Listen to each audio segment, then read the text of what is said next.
हाँ जी दोस्त, तो फेस रिवील के बाद ये पहली फेस कैम वीडियो है। आई नो आपको इस चैनल पे इसकी आदत नहीं है, और सच बताऊं मुझे भी इसकी आदत अभी तक उतनी नहीं पड़ी है, और इसके बारे में ना थोड़ा मैं एंड में डिटेल पे बात करूंगा। बट अभी के लिए जैसे कि आपने टाइटल पढ़ लिया है, मैं इस वीडियो के अंदर ना एक ऐसे माइंडसेट के ऊपर बात करना चाहता हूँ जिसके बारे में मैं काफी टाइम से सोच रहा था कि मैं इस पे बोलूं, बट मुझे ना कोई ऐसा तरीका नहीं मिल रहा था कि मैं इसको किस तरीके से कन्वे करूं जिससे कि थोड़ा नेगेटिव ना हो जाए या फिर किसी को ऑफेंड ना करे। और ये माइंडसेट वो है दोस्त जिसका मुझे कोई टेक्निकल नाम या टर्म तो नहीं पता, बट मैं आपको बोल के बता देता हूँ कि भाई कर देना यार, किसको पता चल रहा है, जुगाड़ कर दे, काम को कौन देख रहा है, अंडर द रग डाल दे, ये वाला माइंडसेट। समझे आप इस बात को? मतलब यार मैंने ना अपने आसपास कई सारे लोगों से कई बार अपने खुद के मुंह से भी इस बात को सुना है, और मुझे लगता है कि ये वाला जो माइंडसेट है ना हमारे पूरे देश में, खास करके उन स्किल्स या फील्ड के अंदर जिसमें कि सॉफ्ट स्किल्स या फिर टैलेंट जैसे कि animation, CGI, movie making, IT industry, design, इन सब का काम होता है ना, वहां पे ये माइंडसेट बहुत ही ज्यादा तरीके से फर्मली खड़ा हुआ है और हमारी ओवरऑल क्वालिटी को नीचे लेकर ही जाता जा रहा है। और आज इस माइंडसेट को एक्सप्लेन करने के लिए और इस पे बात करने के लिए मैं यहाँ पे इस्तेमाल करूंगा टॉय स्टोरी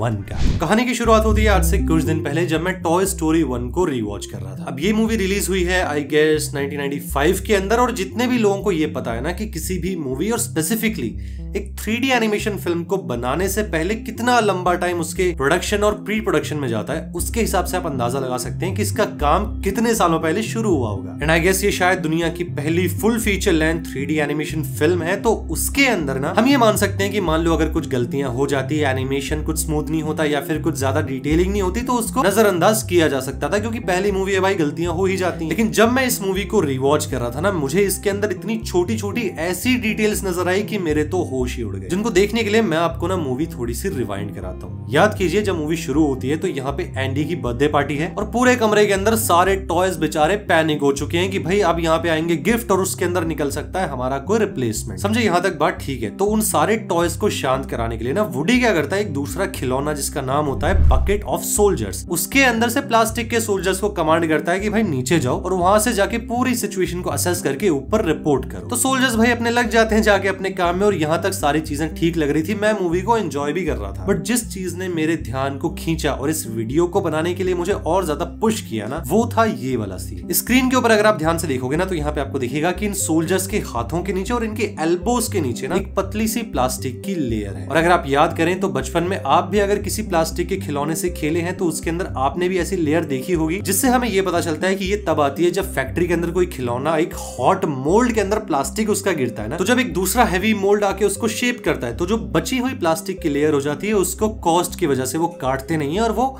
ऐसी ही आ जाती है। तो ठीक इसी तरीके से इस मूवी के अंदर भी वो डिटेल है। और सोचो इतनी पुरानी मूवी के अंदर ये लोग चाहते तो इस डिटेल को ना डालते तो भी कोई पहाड़ नहीं गिरता, बट इन्होंने इस डिटेल को यहाँ पे इंक्लूड करा है। और इन सोल्जर्स के अलावा भी और भी जितने टॉयज है ना, उनके अंदर भी बहुत ही माइन्यूट सी डिटेलिंग होती है, जो कि एज अ व्यूअर इस मूवी को इतना फ्रेश बनाती है कि आज जब मैं इतने सालों के बाद इस मूवी को देखता हूँ ना, तो भी मुझे इसके अंदर से कोई ऐसा एलिमेंट नहीं लगता जो कि मेरे व्यूअर एक्सपीरियंस को ब्रेक कर दे। आई मीन ऑफ कोर्स अब इसके अंदर के जो ह्यूमंस हैं वो ज्यादा ही अट्रैक्टिव या फिर स्मूथ नहीं है, जिसको कि यार हम थोड़ा सा पास दे सकते हैं। दुनिया की शायद पहली 3D मूवी बना रहे थे, तो ऐसे में ह्यूमंस को फिगर आउट करना, उनको क्रिएट करना, रिग करके एनिमेट करने में हो सकता है थोड़ी गलतियां हो, बट टॉयज वाले जितने भी पार्ट है ना, वो तो इन्होंने एकदम छोटी सी डिटेल से लेकर उसकी बड़ी विजुअल क्वालिटी तक एकदम नेल कर दी है। और टॉय स्टोरी तो बहुत सारे नामों में से या फिर बहुत सारे कंटेंट में से बस एक चीज है। आई एम श्योर कि आपने भी अपने व्यूअर लाइफ टाइम के अंदर ना बहुत सी ऐसी मूवीज देखी होंगी जिनमें इतनी सारी छोटी छोटी डिटेल्स हैं, जिनको नहीं भी डालते ना तो भी कोई दिक्कत नहीं थी, बट फिर भी वो डिटेल वहां पे एग्जिस्ट करती है। लेकिन जब इसी टाइप की डिटेल्स हम अपने इंडिया के अंदर किसी मूवी या फिर किसी भी ऐसे काम के अंदर देखते हैं जहां पे स्किल्स इन्वॉल्व है, तो यार आई एम सैड टू से दिस, बट हमें यहाँ पे ना ये वाला डिटेल्स का काम दिखता ही नहीं। और मैं ना अभी आपको इसके एग्जांपल्स भी दूंगा कि ना सिर्फ एनिमेशन या मूवीज इंडस्ट्री, बल्कि हर वो फील्ड जिसके अंदर या तो किसी टैलेंटेड पर्सनल की नीड है, कोई सॉफ्ट स्किल्स की नीड है, उन सारी इंडस्ट्रीज के अंदर ना हमारा यही वाला माइंडसेट हमेशा जीत जाता है और हमारे प्रोडक्शन की क्वालिटी को नीचे ले डूबता है। बट सबसे पहले ना मैं यहाँ पे अपने हिसाब से ये बताना चाहूंगा कि हम अगर किसी काम में या फिर किसी भी ऐसी चीज में जब डिटेल्स या फिर अटेंशन टू क्रिएशन पे ज्यादा काम नहीं करते हैं ना, तो फिर उसकी लॉन्ग टर्म क्या कॉन्सिक्वेंसेज होते हैं। और हमेशा की तरह यार आपके अपने ओपिनियंस हो सकते हैं, हो सकता है आप मुझसे डिसएग्री ना करें, बट फिर भी मेरे इन ओपिनियंस को जरा एक बार सुनने की कोशिश करना और देखना कि क्या ये आपके ओपिनियन से अलाइन करते हैं या नहीं। तो सबसे पहले हार्म नंबर 1 जो मुझे लगता है कि इस तरीके का माइंडसेट हमें करता है वो है the reduction of our longevity. इसको हम फिर से अब टॉय स्टोरी के एग्जांपल से देखते हैं। इतने साल पहले बनी हुई मूवी के ऊपर मैं आज ये वीडियो बना रहा हूँ, आज भी हम इसके बारे में बात कर रहे हैं। तो इससे हुआ ये कि उन्होंने जो उस टाइम पे इसके अंदर डिटेलिंग डाली ना, उसका इम्पैक्ट ये हुआ कि इस मूवी की जो शेल्फ लाइफ है, यानी कि कितने साल बाद तक इसे देखा और एंजॉय किया जा सकता है और कितने सालों बाद भी इसके अंदर नई नई चीजें ढूंढी जा सकती हैं, वो कितनी ज्यादा बढ़ गई है। और यही सेम चीज ना हमने हमारे इंडिया में भी देखा है, और ये होता है हमारे पुराने बॉलीवुड के एवरग्रीन गानों के साथ। आई एम श्योर आपने भी ये बात कई बार सोची होगी या फिर किसी के मुंह से भी सुनी होगी कि यार पुराने गानों की तो बात ही अलग है, कितनी भी बार सुन लो बोर नहीं होते। लेकिन उनके कंपेयर में अभी के हम किसी भी गाने को उठा लें तो ज्यादा से ज्यादा 50 बार या फिर 100 बार हम उसको सुन लेंगे, लेकिन उसके अलावा ना हम ये नहीं सोच सकते कि हम उसको 5 या 10 साल बाद भी एंजॉय करेंगे। जबकि इसी कंट्री के अंदर उसी स्पेस में पुराने गाने आज तक हम सुन रहे हैं जो कि शायद 20, 25 या 30 साल उससे भी पहले बने हुए। तो ये चीज यहाँ पे प्रूव करती है कि अगर आप अपने काम के अंदर जितनी ज्यादा अटेंशन टू डिटेल, जितनी ज्यादा उसको प्यार और पैशन से बनाते हैं, उसकी शेल्फ लाइफ बढ़ जाती है। और जितना आप उसके अंदर इस माइंडसेट से काम करते हैं कि कर दे भाई, किसको पता चल रहा है, अंदर द रग उसको डाल दे या फिर जुगाड़ कर दे,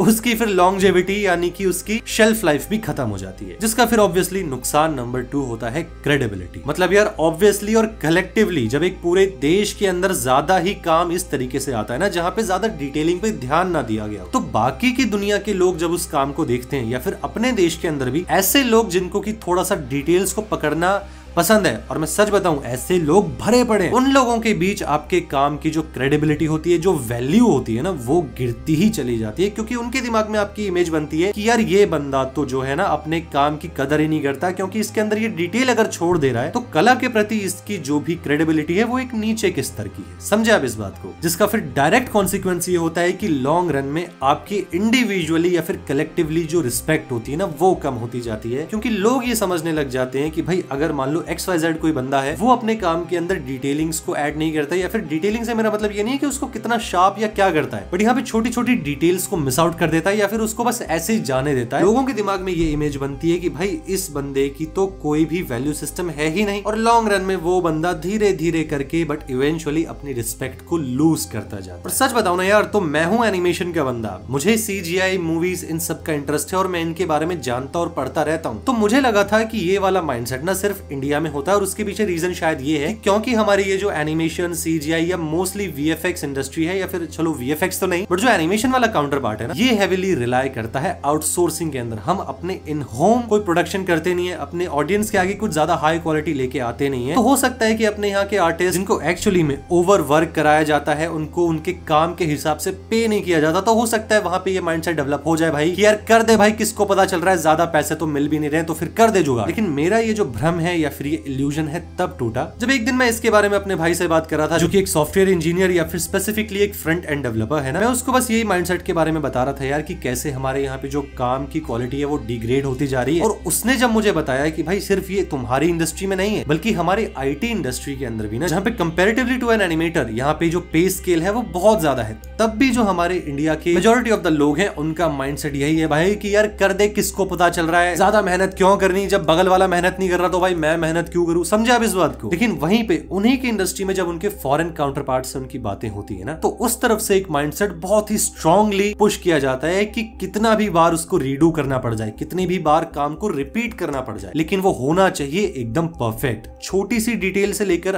पूरे आउटपुट तक ना, एक भी गलती कहीं पे नहीं होनी चाहिए, काम चोरी कहीं पे नहीं होनी चाहिए। और उनके इसी माइंडसेट की वजह से होता यह है कि बाहर के काम को हम इतना ज्यादा याद करते हैं, वो लोग इस इंडस्ट्री के अंदर लीडर हैं और हम लोग बस एक सर्विस प्रोवाइडर हैं। जिसमें मैं यहाँ पे फिर से एक और बार कहना चाहूंगा कि इसमें कोई गलती नहीं है कि आप सर्विस दे रहे हैं तो इसमें कोई कमी नहीं, बट यार अगर आप सर्विस देते हैं तो उसके अंदर भी अपनी ऐसी क्वालिटी देना कि फिर आपके टक्कर में कोई खड़ा ही ना हो सके। लेकिन यार सैडली हम सब इस बात को जानते हैं कि होता क्या है, अटेंशन टू डिटेल देना तो दूर की बात, काम करके क्वालिटी को इंक्रीज करना तो और भी दूर की बात। हमारे यहाँ पे तो एक्सेप्शन ये होता है कि मान लो 100 बंदों के बीच में अगर एक बंदा थोड़ी सी डिटेल कर देता है ना दूसरों के कंपेरेटिवली, तो हम उस इंसान को परफेक्शनिस्ट ही बोलने लग जाते हैं, क्योंकि उस बंदे के कंपेयर कंपेयर में बाकी के 99% लोग अपने काम में उतना एफर्ट डाल ही नहीं रहे हैं और वो बस अपने काम को ऐसे बना दे रहे हैं कि यार बना दे एक बारी, किसको पता चल रहा है, ज्यादा लंबे तो कोई देखने वाला है नहीं, शेल्फ लाइफ तो कुछ है नहीं। और उन लोगों को ये लगता है कि हम कोई हार्म नहीं कर रहे, बट कलेक्टिवली ना लॉन्ग रन में हमारे जो एक सॉफ्ट पावर या फिर जो सॉफ्ट स्किल्स का परसेप्शन दूसरों के दिमाग में है ना, उसकी क्वालिटी का स्तर नीचे गिरता चला जाता है। और मैं ये भी जानता हूं यार कि इस बारे में ना आपके भी बहुत ही स्ट्रांग ओपिनियन जरूर होंगे कि ये माइंडसेट कैसे हमारे काम को, हमारी इंडस्ट्रीज को बहुत ज्यादा नुकसान पहुंचा रहा है। तो कमेंट करके ना मुझे आप जरूर बताइएगा कि मेरे इस वीडियो में बताए गए ओपिनियन से आप कितने रिलेट करते हैं या फिर आप कितना एग्री करते हैं और आपके कितने क्या विचार हैं वो भी बताइएगा। और इसके अलावा यार अब मैं थोड़ा सा ये भी बोलना चाहूंगा कि ये जो आप यहाँ पे फेस रिवील वाली मेरी वीडियो देख रहे हैं ना, इसके अंदर मेरा फेस कैम वाला पार्ट बड़ा ही छोटा सा था, तो उसको रिकॉर्ड करने में तो मुझे कोई प्रॉब्लम नहीं हुई। लेकिन अब जब मैं ये पूरी बड़ी वीडियो रिकॉर्ड कर रहा हूँ ना, तो मैं सच बता रहा हूँ कई बार बीच में थोड़ी नर्वसनेस हो जाती है, बोलने में थोड़ी हिचक आ जाती है। और आपने देखा ही होगा कि इस वीडियो में कितने सारे कट्स हैं, जिसको मैं ऑब्वियसली आप सभी के सपोर्ट और फीडबैक से धीरे धीरे इसको कैचअप कर ही लूंगा। और मैंने इस वीडियो में जो बातें बताई है मैं उनके ऊपर पूरे तरीके से खड़ा हूँ। मैं अपनी वीडियोस में अटेंशन टू डिटेल पे बहुत काम करता हूँ और मैं इसको और भी ज्यादा करता ही चला जाऊंगा। बट इनके अलावा